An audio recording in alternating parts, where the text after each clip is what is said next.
2025 എന്താണ് സംഭവിക്കാൻ പോകുന്നത്? ഓരോ ന്യൂ ഇയർ വരുന്ന സമയത്ത് ഏറ്റവും കൂടുതൽ സോഷ്യൽ മീഡിയയിൽ നിറയുന്ന ഒന്നാണ് പ്രഡിക്ഷൻസ് അല്ലേ? അതിൽ തന്നെ ഏറ്റവും കൂടുതൽ പറയപ്പെടുന്ന രണ്ട് പേരുകൾ നോസ്ട്രഡാമസും ബാബ വാങ്കയും. ഈ അടുത്ത കാലത്ത് ജീവിച്ചിരുന്നത് കൊണ്ട് തന്നെ ബാബ വാങ്കയുടെ പ്രവചനങ്ങളിൽ വിശ്വസിക്കുന്നവർ, അത് ഫോളോ ചെയ്യുന്നവർ നിരവധിയാണ്. 100 Days 100 Stories Day 22. ആരാണ് ബാബ വാങ്ക? 1911 ബൾഗേറിയയിലെ ഒരു ദരിദ്ര കുടുംബത്തിലാണ് ബാബ വാങ്ക ജനിക്കുന്നത്.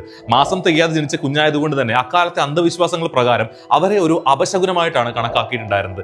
12ാമത്തെ വയസ്സിൽ അവരുടെ അമ്മ കൂടി മരിച്ചതോടെ അപശകുനമെന്ന് അടിവരയിട്ട് ഉറപ്പിച്ച ബന്ധുക്കളും നാട്ടുകാരും അവരെ ആക്രമിക്കാൻ തുടങ്ങി. അതൊരു പരിധി വിട്ട് കഴിഞ്ഞപ്പോഴേക്കും കുഞ്ഞു വാങ്കയും കൂട്ടി അവരുടെ അച്ഛൻ മറ്റൊരു നാട്ടിലേക്ക് താമസം മാറി. ബാബ വാങ്കയ്ക്ക് 12 വയസ്സുള്ളപ്പോൾ അവർ പുറത്ത് കളിച്ചുകൊണ്ടിരിക്കുന്ന സമയത്ത് ഒരു വലിയ ചുഴലിക്കാറ്റ് അടിക്കുകയാണ്.